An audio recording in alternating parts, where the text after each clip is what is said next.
now, the show that bridges the gap between faith and business. Welcome to Bottom Line Faith. On today's show, Ray sits down with Todd Gongwer, founder of Cardia Transformation Group. You have to forgive. I love to use the example. I can run pretty fast with this weight in my hand, and I can jump pretty high. I can carry it the rest of my life if I have to, I guess. But I'll never run as fast or jump as high as long as I'm carrying that weight. That's unforgiveness. You've got to let it go. There is a process out there that you can follow, and there is healing and forgiveness that can take place as a result of healing. I've been there, done that. Well, hello, everyone. This is Ray Hilbert. I am your host here at Bottom Line Faith. We'd like to welcome you back to another episode of the program where we love to bridge that gap between faith and leadership in the marketplace. If you're a regular listener, welcome back. If you're a first-time listener, welcome to the show. And we have had the opportunity here at Bottom Line Faith to interview some of the most amazing and godly leaders who are living out their faith in the marketplace. We have these conversations for you to help you grow in your faith, to help you live out your faith on a daily basis. And these speakers, they teach us how they've been through the ups and downs, the difficult seasons of their life and in their leadership, but most importantly, how their faith continues to shape, mold, and guide them on a daily basis. Today, I am in Wakarusa, Indiana. Now, for those of you who are not familiar with Wakarusa, Indiana, we're just a little bit outside of South Bend, the home of Notre Dame. And so if you're a regular listener here, you know I am a big Notre Dame football fan. We are speaking to Todd Gongwer. He is the founder at the Cardia Transformation Group. Todd, welcome to Bottom Line Faith. Thank you, Ray. It's great to be here. Well, Todd, we've had a chance to get to know each other over the last few months, and let's just help our audience understand a little bit. Let's start with what it is you do here at Cardia. How did you start the organization? What are you trying to accomplish, that kind of thing, and then we'll get into your personal background. Well, it's kind of an accidental process all along, but I, back in 2009, felt really called to write this book. Felt like God had kind of laid the title of Lead for God's Sake on my heart. And when the season was right to actually begin to put the pen to the paper, so to speak, as that book became a reality and began to kind of move throughout, different pockets around the country, kind of organically, I, again, was asked to speak a lot and was asked to begin to work more and more with organizations, with teams on the topic of leadership, the topic of really character development within that context, and then ultimately cultural development in the broader sense around that subject of leading in the right ways and ultimately for the right reasons. So that's kind of the heart of how Cardia came about. Was, I guess, out of necessity more than anything else. I needed an organization to operate all of these things through. Well, and the word cardia, let's talk about that just for a second. The root of that, the origin of that is? Yeah, it's the Greek term that Jesus used frequently in reference to the heart. And really, his use, for the most part, was this all-encompassing thing, the will, the emotions, the soul, all of that. When he spoke of cardia, often that's what he was talking about, the whole heart. Yeah. And so I love that term. And you mentioned a moment ago the book that you wrote, that God put on your heart. Tell us the title and what's the theme, that's the message that you want your readers to get in your book. Yeah, so it's a parable called Lead for God's Sake, and it's a parable for finding the heart of leadership. And interestingly, I thought, again, when I set out to write, I thought I was supposed to write this whole cultural transformation process, and thankfully God had a different plan. And so the theme for this one really, I had planned on, again, going in this broad journey, this step-by-step process. And what ended up happening was as I began to write, as I began to feel called to write it as a story, which, again, I had no clue how to write fiction before this happened. But as it came out, it became very clear that this was supposed to be a story about the most foundational aspect of leadership, which is purpose. Why do we really do what we do? Why are we here on this earth? And so the central theme, more than anything else, begins there, begins with leadership, coming from influence from your words, attitudes, and behaviors, and all those other things, but ultimately being founded in this, why am I really here? Why am I on this earth? And am I living, am I pursuing all of my pursuits in alignment with that?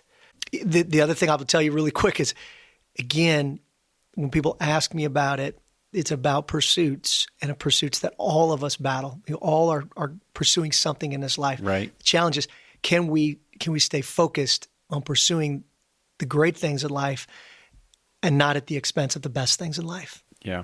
And since the writing of this book, the Lord has really opened up an amazing platform for you, particularly in the world of athletics and business. And I'm just taking a look here at some of the teams and the schools and the organizations that you've had a chance to speak to and coach and minister through your book and speaking.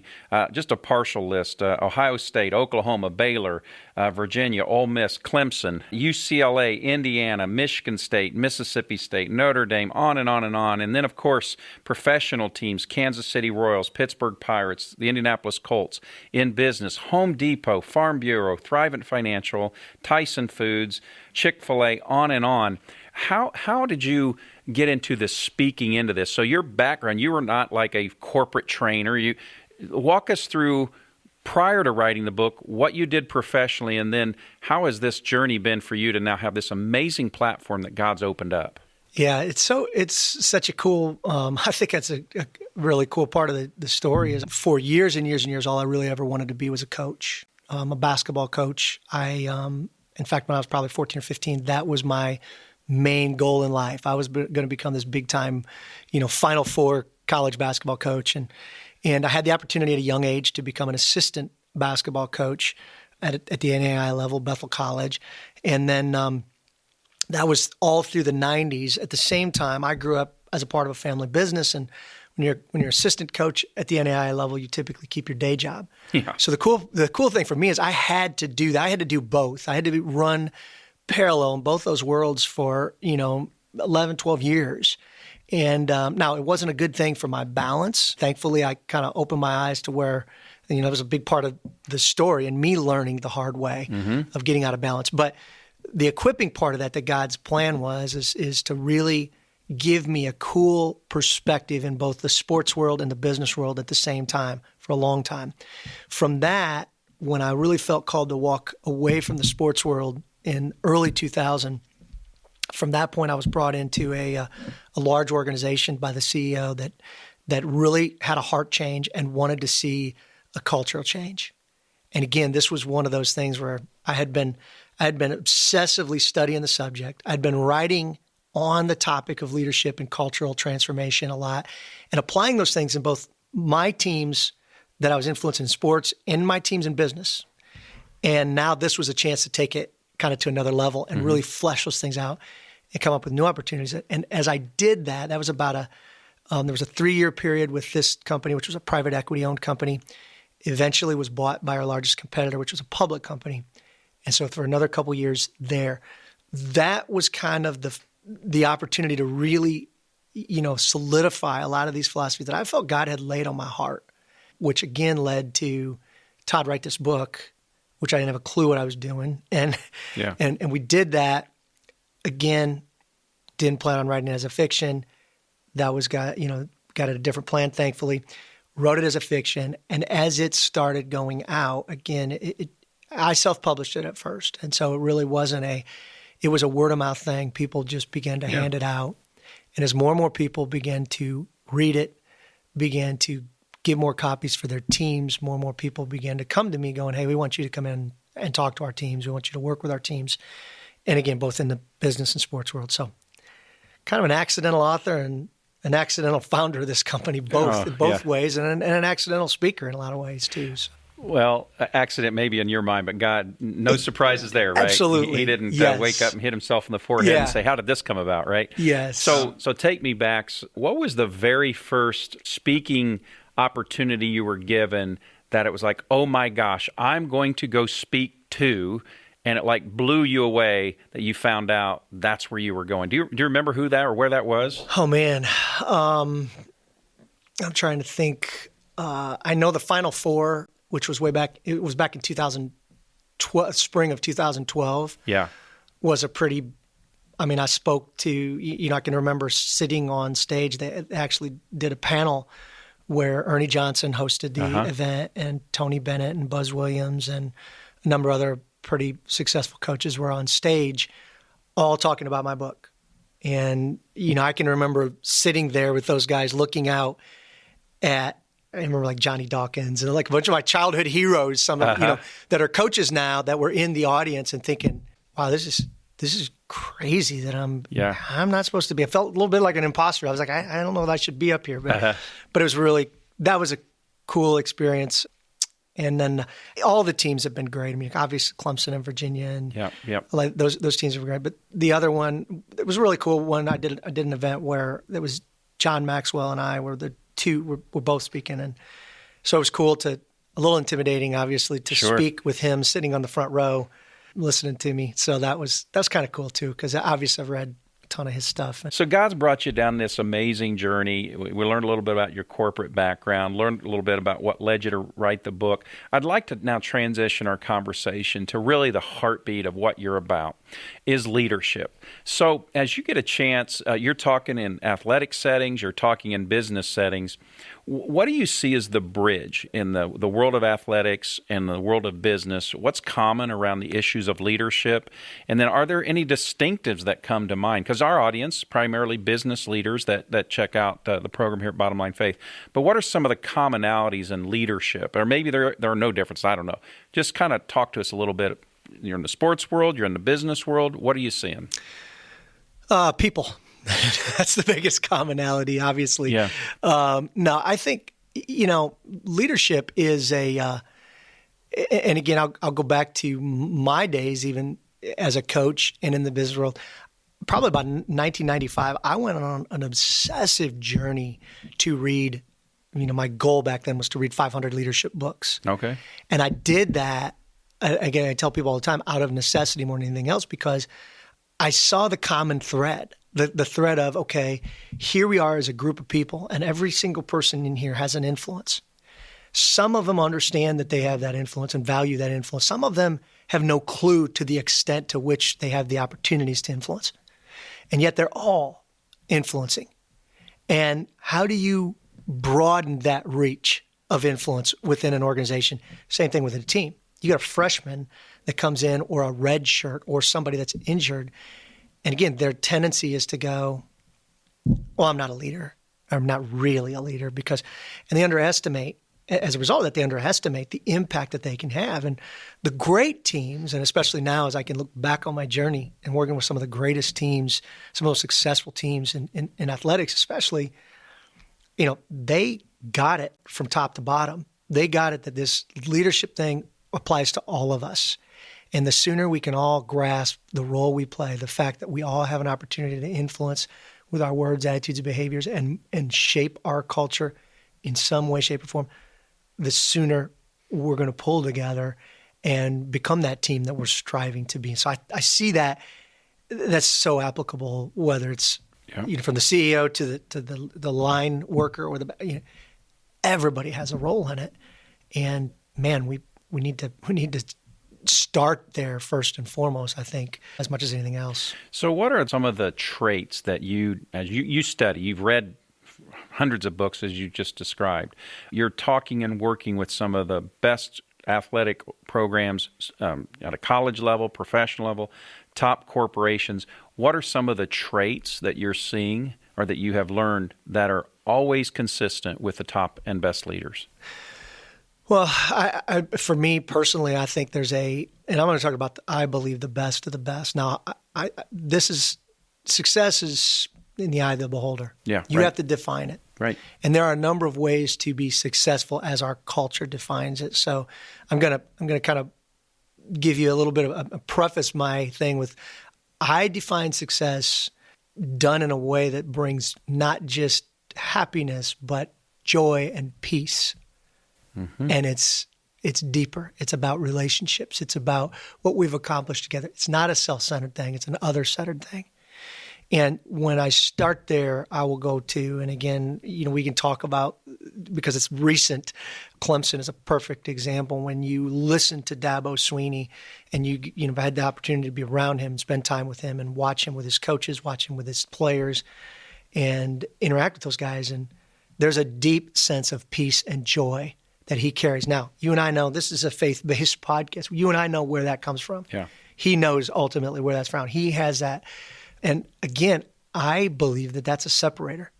I believe that when you watch him, doesn't mean he's going to win every game, but how he goes about his day-to-day is amazing. Yeah. And you see the peace in his heart when he wins. And you also see the peace in his heart when he loses. And Tony Bennett's another example that we can see from a basketball, the head coach at Virginia. Last year they went through, what'll be arguably, it'll go down in history as one of the most, infamous losses of all time. Yeah, 1 versus a 16 one, loss. and it was the top one versus the bottom 16. I mean, it was it was a storybook thing. And yet I know Tony well, and I know the peace in his heart. And I know, if you watch him, and America, basketball fans anyway, saw how he handled it. Yeah. And there was a foundational piece that he walked in that was the same in that moment as it would be, it doesn't mean he's deeply disappointed and hurt, but a peace nonetheless. Yeah. And I think that is really a great separator when we're leading with a genuine desire to impact the heart in the ultimate way. And we know what that is. I mean, not just an earthly perspective, but an eternal perspective. When we are leading with that genuine desire, it interestingly brings about a peace that surpasses all understanding. You might recognize where that came from, too. Right out of the word. That's exactly right. Well, let's just talk about that for a second, because there's probably someone listening to this conversation right now. Maybe they're a business owner, they're an executive, they're a leader. For that matter, they might even be a student. They might be a student athlete. We have a pretty diverse audience here. But let's just say that they're really discouraged right now, and they're just not seeing the results. They're not getting the wins. Their business isn't growing like they would hope. It's not as profitable as they would like. Maybe they're just not getting the results, whatever.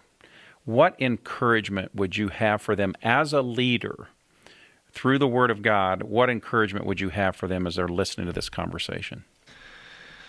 Well, a couple things that I've experienced in my own life, and one that jumps out first and foremost is Paul, when he talked about thorn in his side, and ultimately that discussion that he had, please take it away. And the powerful statement in that was, my strength is made perfect in your weakness.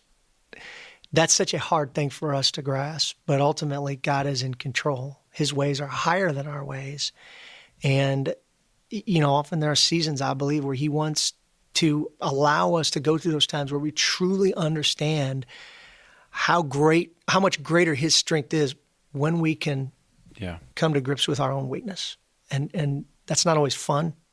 I've just, not too distant past, gone through some really difficult times in my own life.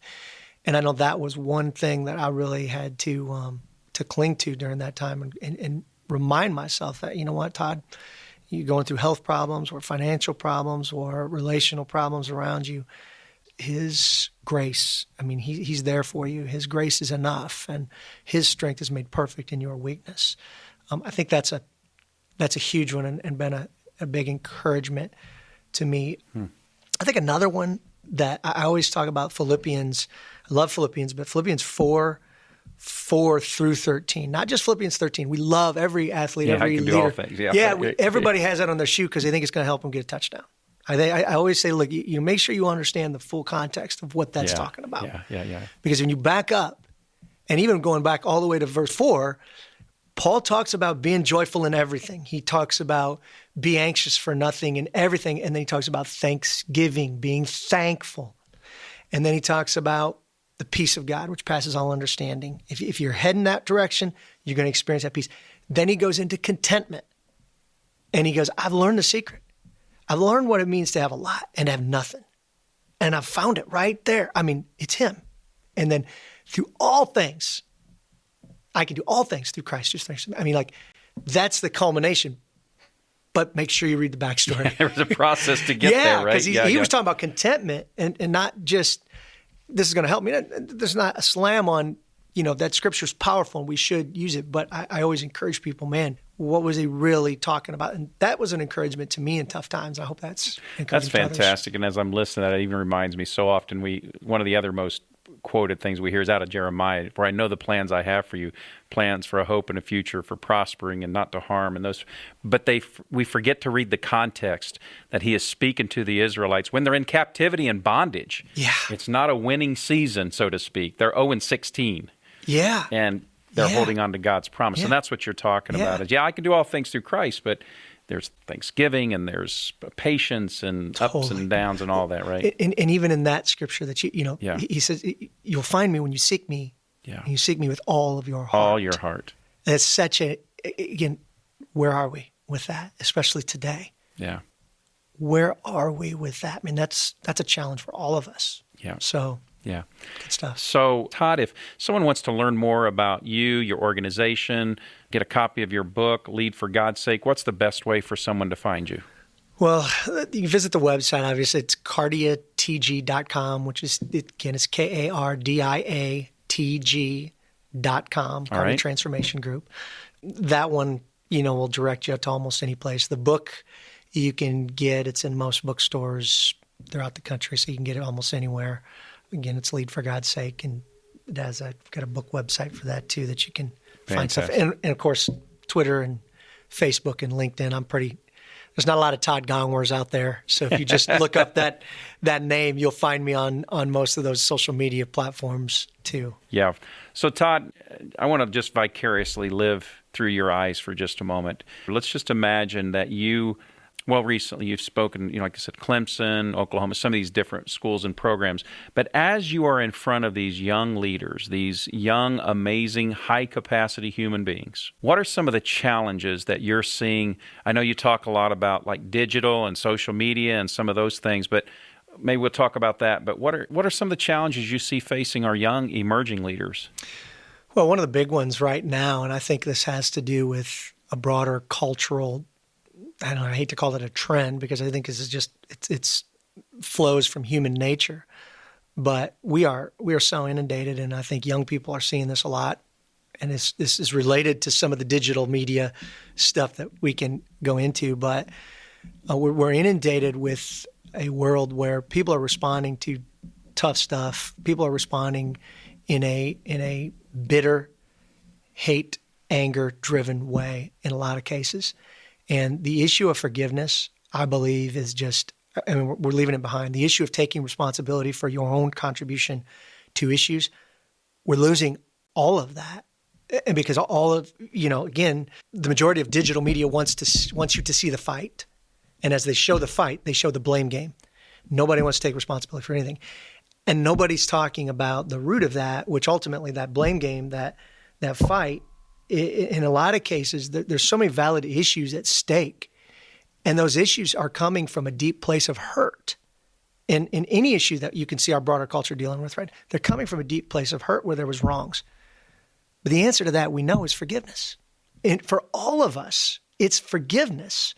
It's a choice. The number one, we love, even as a broader culture right now, we love to talk about love. Oh, the answer loves the answer loves you. And I totally agree with that. What we don't talk about is the number one constraint to love being an unwillingness to forgive. I mean, you're not going to be walking in genuine love if you're unforgiving. So you can say all you want on your Twitter account or on any of these other places that loves the answer, loves the answer, loves the answer. But if you are walking in hatred to somebody and carrying bitterness and unforgiveness, you are not genuinely loving, period, end of game. And we need to teach young people that. And so I'm glad you asked that because that's it. And it's interesting because the last year, I think the first time I was talking to it was Arkansas football team this year, the first time where I went off, just completely went deep into that topic because I just felt like this is such a huge issue right now. And we've got a lot of young people that are out there just going, what's the answer to deal with it? Hate, anger, revenge. And as long as we go down that path as a broader culture in our country, we are never going to solve anything.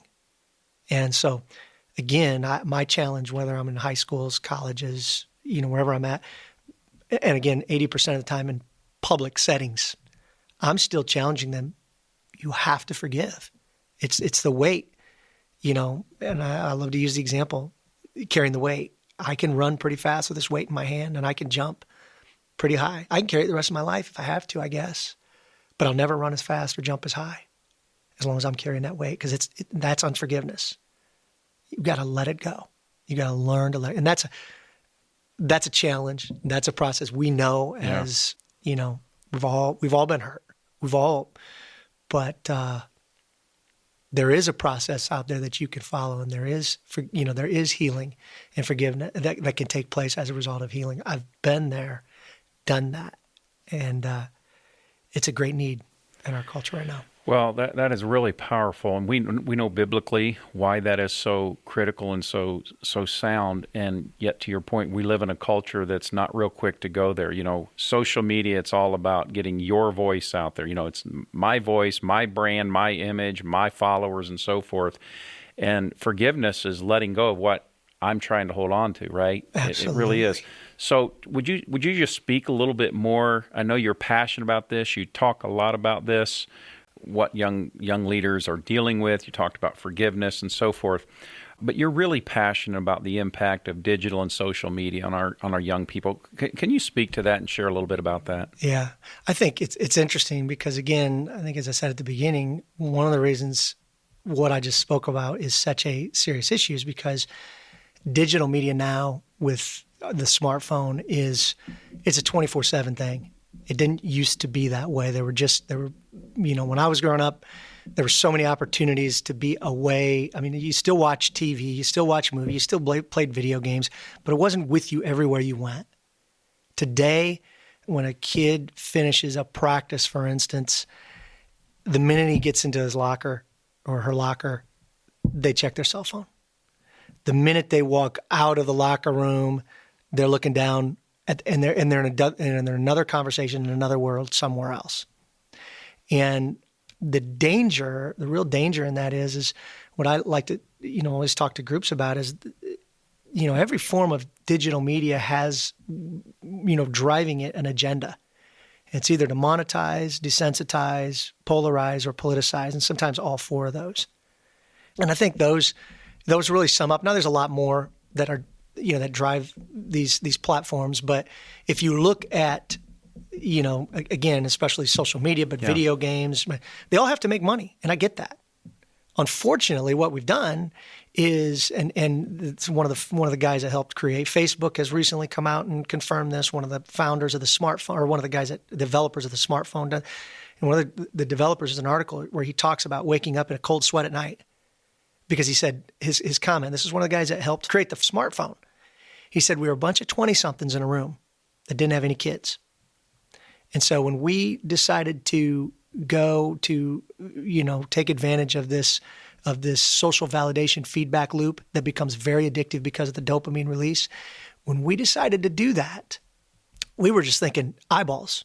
That's what sells. We've got to have eyeballs. Well, how do we lock them into this thing?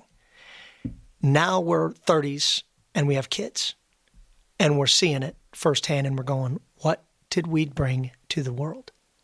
And it's pretty telling when you got guys and gals from some of these major technology platforms that, it was all about the dollar. It was all about the dollar and how can we, and now they're going, what do we, and it's the same thing when you look at those agendas, those four main agendas that I said come from that.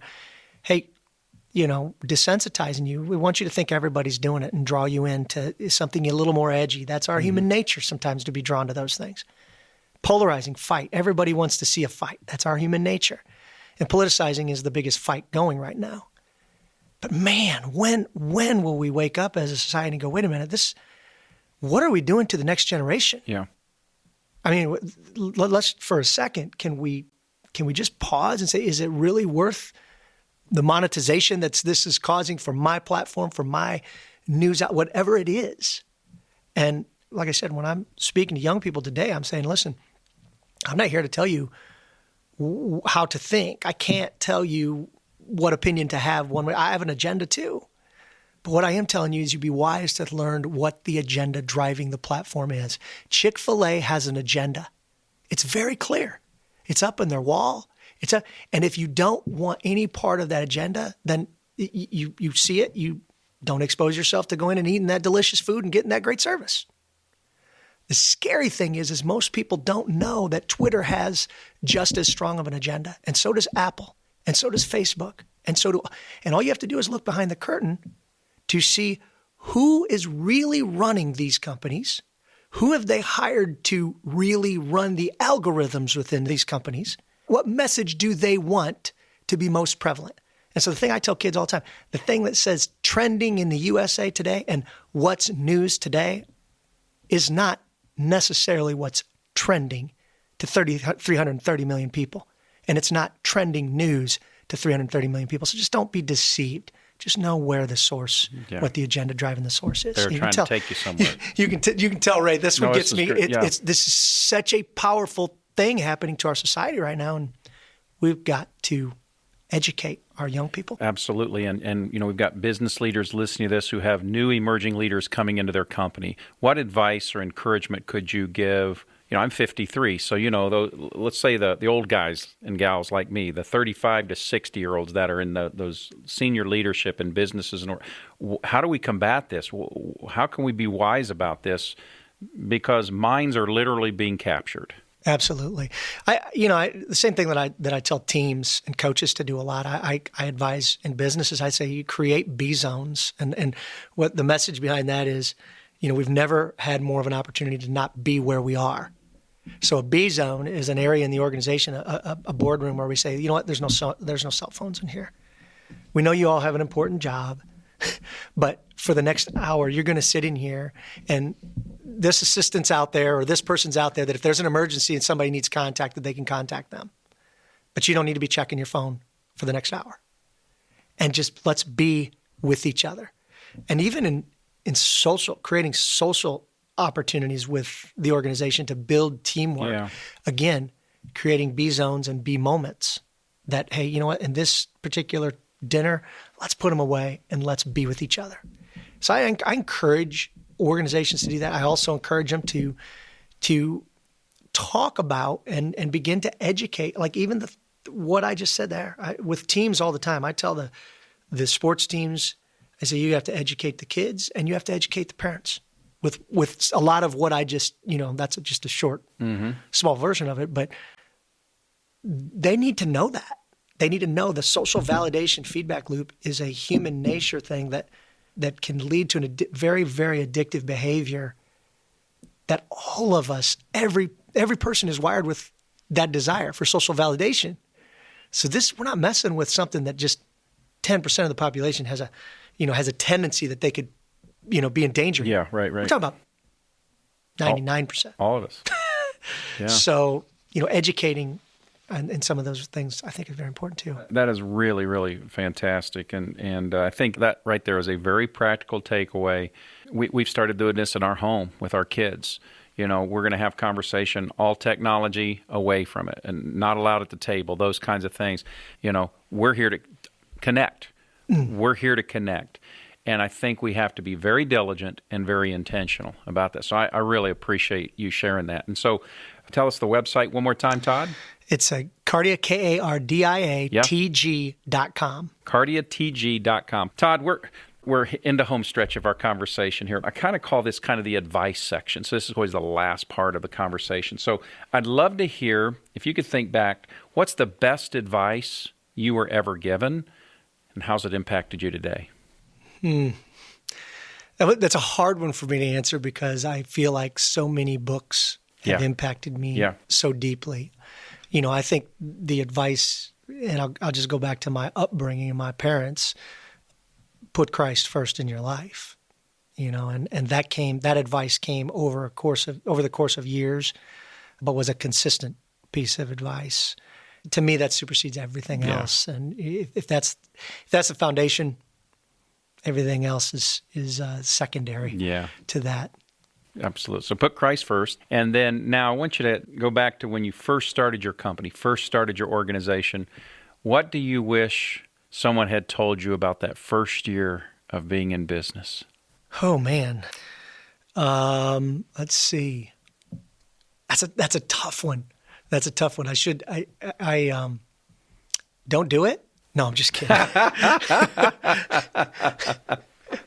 Partner up with somebody from the very beginning. That's a cord of three strands is not easily broken. That's been probably the biggest challenge in this thing. And again, like I told you, it was kind of an accidental process anyways, but that's been also the toughest part is in a lot of cases, it's felt like being the Lone Ranger in a lot of times. And I think you have to be intentional surrounding yourself with people, no matter what it takes. And so I grew up as a part of a family business. Yep. So I'd experienced a lot of horror stories my whole life in family, in businesses and seen stuff. It firsthand. So starting it, I kind of knew, I went into it knowing, You've seen the sausage made. This is a tough road. I was almost 40 when I founded this one. So I'd been through it and knew it was going to be tough. So not easy. Yeah, I appreciate the honesty. Yeah. And that's really, we're hoping that's an encouragement to others, right? Because we love to ask that question because it's always what we know after the fact that becomes so the most valuable things that we learn and can pass along. So, well, we are at the end of our conversation. I'm so grateful that you've been with us here at Bottom Line Faith. I've been blessed and encouraged. I'm quite confident those who are listening to this have been as well. So the last question, Todd, and it's based out of Proverbs chapter 4, verse 23. This is another advice question, where Solomon writes these words. He says, above all else, guard your heart, for from it flows all of life. And so, Todd, I want you to just imagine that you have a chance at the tail end of your life on this side of eternity, and you have a chance to gather your family, your friends, your loved ones, those who are most precious to you. And you're going to now pass along the single most important advice that you want them to remember after you're gone. And that's the advice I want you to pass along to our audience here. So finish the sentence for me. Above all else, live your life in alignment with your ultimate purpose here on this earth. God loves you.